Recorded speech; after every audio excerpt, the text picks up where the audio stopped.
اس مہنگائی کے دور میں جس شخص پر 6 بیٹیوں کا بوجھ ہو، اس کی کیا حالت ہوگی؟ اور اب تو بیٹیوں کے بوجھ سے زیادہ مہنگائی نے ان کی کمر جھکا دی اور حالات کی کایا اس طرح پلٹی کہ گھر میں فاقوں کی نوبت آ گئی۔ والد صاحب بہت پریشان رہنے لگے۔ ان کی سمجھ میں نہیں آتا تھا کہ اکیلے 10 افراد کا پیٹ کس طرح پالیں۔ جب فاقوں تک نوبت آ گئی تو والد صاحب نے اپنے بچوں کو بانٹ دیا، 2 اپنے پاس رکھ لیے، باقی اپنی بہنوں اور بھائی کے گھر تقسیم کر دیے کہ جب تک حالات نہ سنبھلیں، پیٹ بھر کے کھانے کو نہ ترسیں۔ والد صاحب کے حالات نہ سنبھل سکے۔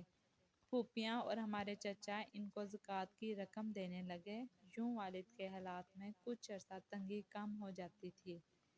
تب ہم بھی پھر سے اپنے گھر رہنے آ جاتے تھے۔ میں سب سے بڑی تھی جب والد بچے بانٹ رہے تھے۔ بڑی پھوپھی نے مجھ کو منتخب کر لیا کہ میں گھر کا کام اچھی طرح کر سکتی تھی۔ پھپھو کا بیٹا اسد میری عزت کرتا تھا، میرا خیال رکھتا اور مجھے کوئی کام نہیں کہتا تھا۔ وہ کہتا کہ مناہل، تم پہلے ہی ہمارے گھر کا بہت سا کام کرتی ہو، تم تو ہمارے گھر میں مہمان آئی ہو۔ میرا جی چاہتا ہے کہ کہہ دوں مہمان کہاں ہوں۔ پیٹ کی دوزخ بھرنے کے واسطے کسی کے گھر کی چلم بھرنی پڑی تو اس کو مہمان نہیں کہتے، مگر میں اسد کو کوئی جواب نہ دیتی اور خاموش ہو جاتی۔ جانتی تھی کہ پھپھو کو میری اسد سے زیادہ بات چیت ناگوار گزرے گی، کیونکہ وہ سخت قسم کی عورت تھی۔ اسد بھائی اپنا کاروبار کرتے تھے، وہ والدان کے محتاج نہیں تھے۔ ان کی کپڑوں کی دکان تھی جہاں ریڈی میڈ گارمنٹ ملتے تھے، اور ہمارے پھوپھا کا الگ کاروبار تھا۔ اس گھر میں بہت خوشحالی تھی۔ اسد بھائی کی عادت تھی کہ کام سے واپسی پر میرے لیے کوئی نہ کوئی چیز ضرور لاتے تھے اور سب سے چھپا کر مجھے دے دیا کرتے۔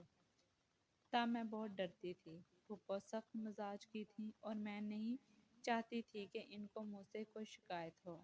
والد حالات کی سختی اور زمانے کے ستم نہ سہ سکے اور اس دنیا سے چلے گئے۔ ان دنوں میں 15 برس کی تھی۔ دونوں بھائی جو مجھ سے بڑے تھے وہ ابھی کمانے کے قابل نہ ہوئے تھے۔ دوسری سب بہنیں بھی ایک دوسرے سے ایک سال چھوٹی تھیں۔ کئی دن اس کے بعد افسردہ اور اداسی سے گزر گئے۔ میں نے صرف مڈل تک پڑھا تھا۔ اسکول جانا بہت دشوار محسوس ہوتا تھا جب راستوں پر کھڑے آوارہ مزاج لڑکے طرح طرح کی باتیں کرتے تو ادھر سے گزرتے ہوئے میں پسینہ پسینہ ہو جاتی۔ دن پر لگا کر اڑنے لگے۔ اسد بھائی کے سالے کی شادی آ گئی۔ اب ہمارے حالات کافی بہتر ہو گئے تھے۔ بھائی ماشاءاللہ کمانے لگے تھے، لہٰذا ہم سب بہنوں نے شادی پر پہننے کو اچھے کپڑے بنوا لیے۔ ولیمے والے دن جب میں نے گلابی رنگ کا جوڑا پہنا، سب نے کہا کہ مناہل تم اس میں جاپانی گڑیا لگ رہی ہو۔ اسد بھی وہاں تھے، بولے سب مناہل کی تعریف کرو گے یا کوئی ہماری بھی تعریف کرے گا؟ میں نے کہا اسد بھائی آپ تو نمبر 1 لگ رہے ہیں۔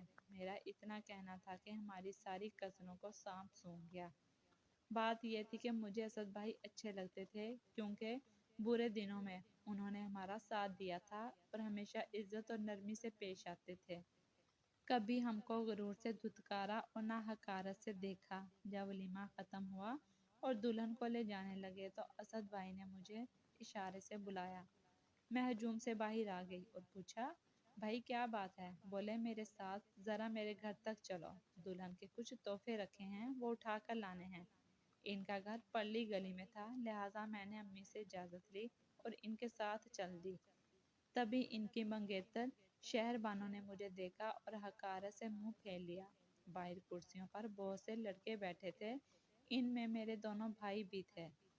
ان کو دیکھ کر میری جان نکل گئی۔ اسد تو آگے آگے جا رہے تھے، میں ڈر سے پلٹ کر واپس دلہن کے گھر گھس گئی۔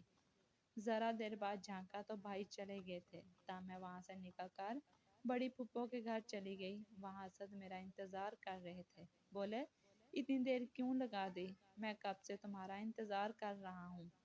اتنے میں دروازے پر دستک ہوئی، میرا دم نکل گیا، مگر اسد پرسکون رہے۔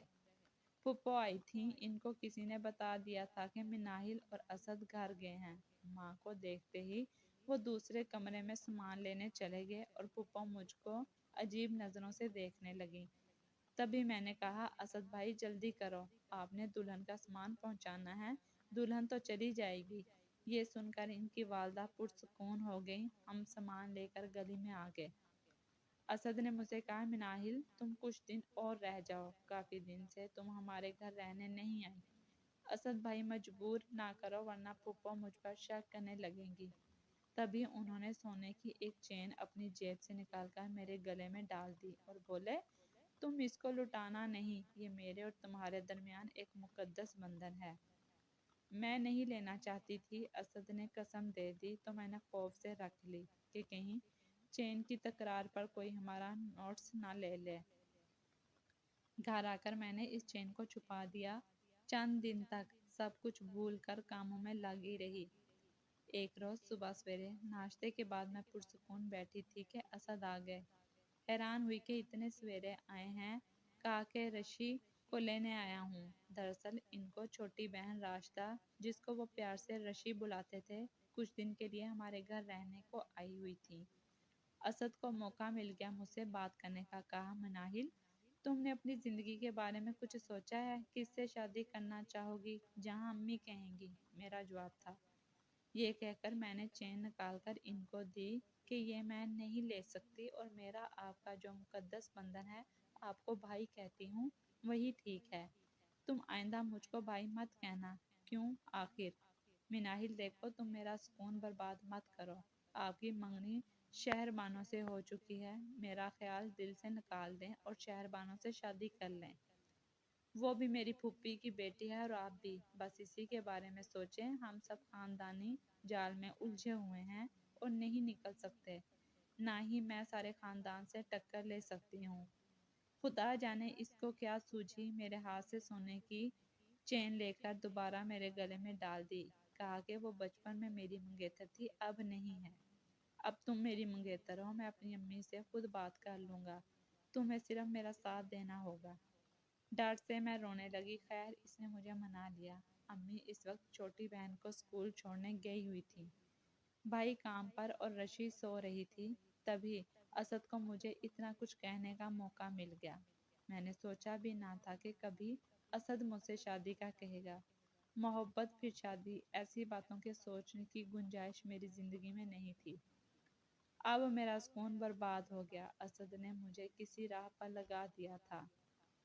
پہلی بار احساس ہوا کہ میں کس حال میں الجھ رہی ہوں۔ سارا دن بھوک نہ لگتی تھی، میری حالت عجیب ہونے لگی۔ رات کو بھی چین کی نیند نہ سو پاتی۔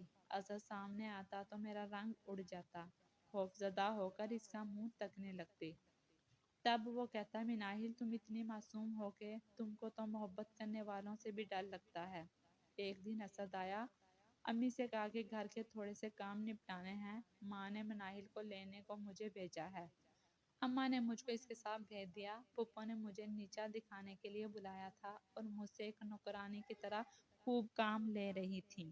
مگر اسد کی تسلی اور ہمدردی میرے ساتھ تھی۔ وہ کہتا، ڈر کر مت رہا کرو، دیکھ لینا، ایک دن میں تم کو اپنے گھر میں عزت کا مقام دلا کر رہوں گا اور تم ہی اس گھر کی مالکن بنو گی۔ میں تو اپنے مرحوم ابو کی خاطر سب دکھ سہ رہی تھی۔ پھپھو نے اس وقت مجھے اپنے گھر میں رکھا تھا، جب پیٹ کی آگ بجھانے کو غربت سے مجبور ہو کر ابو نے اپنے بچے بہن بھائیوں کے گھر تقسیم کیے تھے اور میں بڑی پھپھو کے حصے میں آ گئی تھی۔ آج پھپھو مجھ سے پوچھ رہی تھیں کہ تم نے شادی میں گلابی قمیض جوڑا کیوں سلوایا تھا؟ تمہارے پاس اتنے روپے کہاں سے آ گئے؟ لگتا ہے حرام کی کمائی منہ کو لگ گئی ہے تم لوگوں کو۔ یہ سنتے ہی آنکھوں سے آنسو رواں ہو گئے۔ میں خاموشی سے کام کر رہی تھی۔ اتنے میں اسد کی بہن جہاں آرا آ گئی، کہنے لگی، مت رو باجی، امی کی تو یوں ہی بولنے کی عادت ہے، وہ بھی اپنے بھائی کی طرح میری ہمدرد تھی۔ میں نے کہا، جہاں آرا تم جانتی ہو نا کہ میرے بھائی اب کمانے لگے ہیں اور وہ ہمارے لیے اتنی محنت کرتے ہیں، ان کی کمائی حرام کی نہیں ہے، وہ تو اتنی محنت سے کماتے ہیں کہ وقت سے پہلے بوڑھے ہو گئے ہیں۔ میں جانتی ہوں مناہل، وہ بولی، آپ دل میلا نہ کریں، مگر مجھ سے رونا ضبط نہ ہو رہا تھا۔